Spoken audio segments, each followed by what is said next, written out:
এই জুলাই আন্দোলনের যে সূচনা হয়েছিল সেই আন্দোলনের সূচনার নেতৃত্বেই ছিলেন জনাব তারেক রহমান। আর শেষ পর্যন্ত সেই আন্দোলনের শেষ হয়েছিল জনাব তারেক রহমানের নেতৃত্বে। এটা বাংলাদেশের মানুষ মেনে নিয়েছে এবং বাংলাদেশের মানুষ বিপুল সংখ্যক ভোট দিয়ে আজকে তাকে প্রধানমন্ত্রীর আসনে বসিয়েছেন। আপনি শুধু মুখ দিয়ে বললেই, মুখের কথায় আপনি সবকিছু জয় করতে পারবেন না। আজকে বিভিন্ন জায়গায় আমরা দেখতে পাই আপনারা প্রতিরোধের মুখে পড়েন, প্রতিবাদের মুখে পড়েন। শুধু একটা কথা বলতে চাই, এই বাংলাদেশের সকল সচেতন মানুষ জানে শুধু আপনাদের মুখের কারণে আপনারা আজকে বিভিন্ন জায়গায় এই মুখ দিয়ে রাজনীতি বন্ধ করেন। কাজের সাথে আসেন, কাজ করে দেখান, দেশের সাথে কাজ করেন, দেশের সাথে কাজ করেন।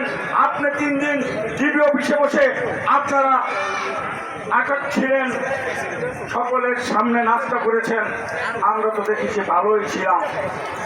আর আন্দোলনের প্রত্যাহার করার জন্য আপনাদের কাছ থেকে ঘোষণা এসেছিল, কিন্তু আমরা বলতে চাই আমাদের কিন্তু 4 মাস ঘুম রেখে আমার মতো 5 থেকে 600 রাজনীতিবিদকে গুম করে হত্যা করেও কিন্তু আমাদেরকে কোনো প্রকার রাজনীতি আন্দোলন থেকে সরাতে পারে নাই।